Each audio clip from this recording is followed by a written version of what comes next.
How's it going, everybody? Texas Man here. Hope you're having a great day. If you guys would please give this video a thumbs up. If you guys do enjoy it, subscribe, of course, if you guys have not already. Also, doing the biggest favor of all, please hit the bell notification button. Select all for all notifications so you guys don't miss out on future content here on the channel. And as always, we're going to be talking positives and negatives, talking about Star Trek Strange New Worlds, all of Season 1 here in the video. Yes, I finally decided to watch it from start to finish, and I wanted to let you guys know I do plan on reviewing Season 2. Not sure if I care to do Season 3 and beyond. I, the original show, TNG, DS9, Enterprise, I've already covered that on the channel. I do plan on doing a review of Voyager, so look forward to that, and of course Picard, and those will be coming soon, so check out my Star Trek playlist. Season 1 of Strange New Worlds, I was optimistically hopeful, but I was extremely let down. First of all, I want to talk about the fact that there's only 10 episodes. Okay, Season 1 came out in 2022. 10 episodes for a sci-fi show is not good. It doesn't give you enough time to be able to connect with characters, whether that's characters that you already know or brand new ones. Okay, I remember when things such as Lost were starting up, and the first 3 seasons have like 24 episodes, and that gave you time to be able to ingest and enjoy the world, the lore, and get invested with the characters. With 10 episodes, that's less than half of what it used to be. Now you have less time to get invested with your characters and your world and lore and plots.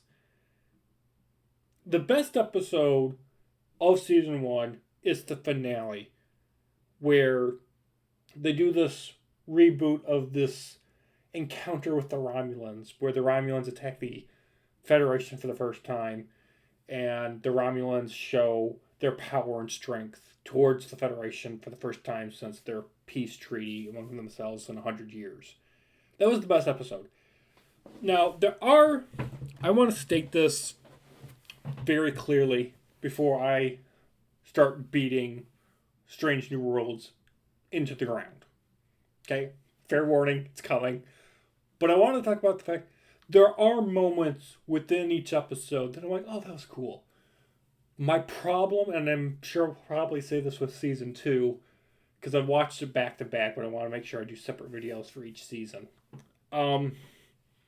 Because there's just so much to talk about with the show, even though there's only 10 episodes in each. It's kind of weird in that way. There are certain moments that I liked in each episode. But as each episode goes, and as the season goes, there's so much nonsense that overshadows the goodness that, unfortunately, the bad just outweighs the good. So, this is a sequel to Discovery, Star Trek Discovery, and it's also a prequel to the original show with Captain Kirk.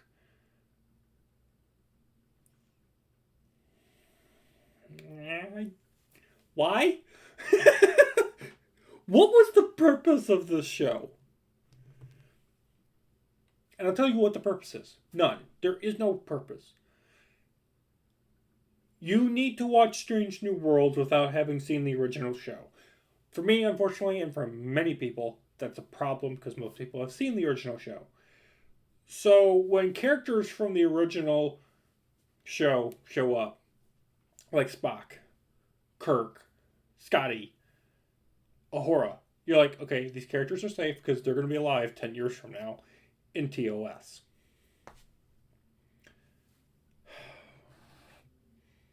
Unlike Captain Pike, you know for a fact of him not surviving. Because in TOS, what happened to his character? Oh, he dies of radiation. Dum dum dum dum dum dum dum. So we already know the outcome of the show. That is the biggest problem, not just with Season 1, but Strange New Worlds as a concept of a show. We already know the outcome. It's the problem with doing prequels, yo. Is the audience already knows what's going to happen because it's already happened. the suspense and mystery is dead because you've already told it. And us trying to build up to it again and again and again. That's the problem with Star Wars. It's like all this prequel stuff. It's like, can we get past all of this? The show following Captain Pike is a cool concept. Don't get me wrong on that. My problem with it is that we already know he dies from radiation in the original show. And in Strange New Worlds, it's established in the first episode that somehow, because I'll remind you guys in case you don't remember, I've only seen the first episode of Discovery, season 1, episode 1. I only watched the first episode, and I couldn't take any more. Done. So I don't know if in Discovery he figured out a way to be able to learn how to see in the future or something, but somehow in Strange New Worlds, which is what we're going to talk about, and you shouldn't have to watch another Star Trek show to understand the show you're watching. Okay? Shouldn't have to do that. In Strange New Worlds, Captain Pike already knows how he's going to die.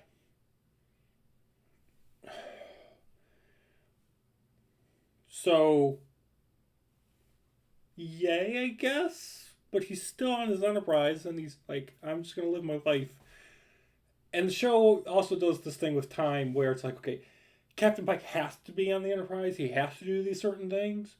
He can't change time, because if he tries to make where he won't die, then Spock will die, and other people. And I'm just like, really? So no matter what Pike does, he's just going to die. So, like I said, the show follows Captain Pike, Science Officer Spock, and Number One. I know the character, the second in command of the Enterprise. She has a name. I couldn't tell you what her name is. Her character is so... And they explore strange new worlds on the Enterprise about 10 years before Kirk takes command. Spock doesn't look like a Vulcan. He acts and looks more like a childish elf in this show. I'm just disappointed. The sets and the costumes, very nice, very clean, very much Discovery. Doesn't look anything like TOS.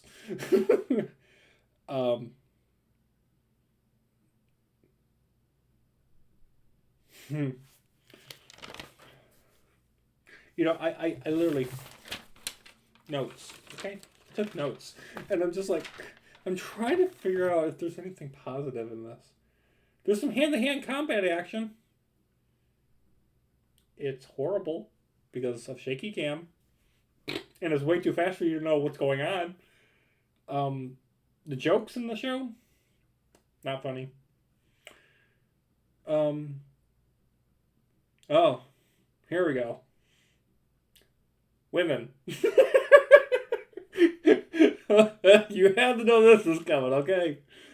There's an overabundance of women, not just in the show, but an overabundance of reliance on women just solving every single problem that arises during the season.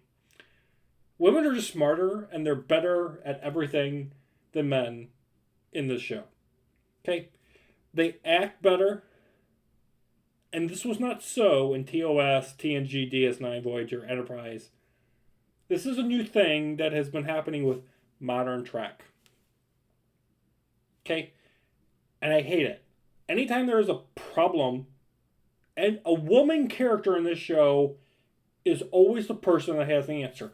Captain Pike never has the answer. Spock never has the answer. There's an episode in season 1, I'm not joking.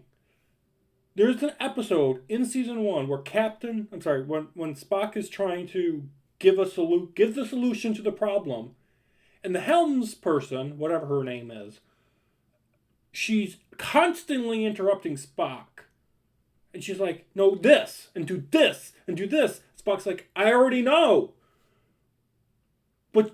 because she's a woman, she knows all this somehow, even though she's just the pilot, not a science officer, not a Vulcan. She's like just a normal human from Earth. She flies the ship. That literally is her character arc. Is she flies the Enterprise. That is it. Very one note character. She just flies the ship. But somehow she knows how to solve all these quantum problems that just way over her head. And just like, would you let the science officer, the person that is specializing in the field to be able to fix this problem for the Enterprise crew, get the solution out of his mouth instead of interrupting him and thinking that you know everything when you don't? But somehow you do because I'm a woman.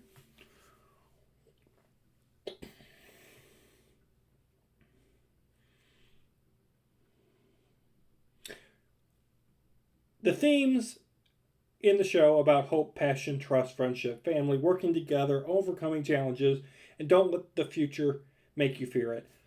They're all great. I just wish there was more of them. I think the show, especially season 1 in particularly, is best when it's doing darker tone themes and messaging about the dangers of war and dealing with, some TOS type themes. That's when Strange New Worlds is at its best, is when it's doing that. I felt like the Gorn threat, the Gorn was a cool new alien race that we haven't seen, but it's not really like original. It's like the Gorn, they're like a hybrid of the evil space lizards from the movie Sathura, the space version of Jumanji, in case you don't know what I'm talking about. They feel like those evil space lizards, mixed in with a hint of Predator because they have heat vision, and Alien because of how they reproduce. It's cool, but like I just said, it's three things smashed into. If you've seen anything other sci-fi, you know what the Gorn are, and you're just like, okay, interesting. Dialogue is bad. It lacks logic. It's clearly written by people from 2022. They talk and act and behave like it in the show. They don't act like in TOS. They don't act like a military organization. They act like a bunch of children on a ship in space. And all these problems just leads into the fact that none of the characters are interesting. I don't have an emotional connection. They try to make you care, and they try to make you connect with characters, especially the doctor who has this daughter that's dying of this disease and got her in the pattern buffer thingamajiggy on the Enterprise. Sorry. I couldn't care less. And I'm not heartless, okay? I'm not heartless. But I just don't care. Because, 3 episodes after you introduce this problem for this character, resolution. Again, like I said, there's only 10 episodes. So everything's breakneck, just speed solution for everything, apparently. And they try to also make you care about Spock. But I just don't care. I do not care. The show just lacks good characters, good world building, and there's not that much of an exploration of strange new worlds for a show called the same thing. Lastly, the show just feels very safe, same, and made more to fill time and just have something Star Trek-y on Paramount Plus TV instead of telling a good show that I'm going to remember. Because the sad reality of it is, guys, when I'm done with this video, I will not remember season 1. It's sad, but it is true. So, with that, I'm going to give season 1 a 4 out of 10. Let me know, do you guys agree or disagree? Down in the comments below. Have a great day, and I'll see you guys in the next video. Bye, guys.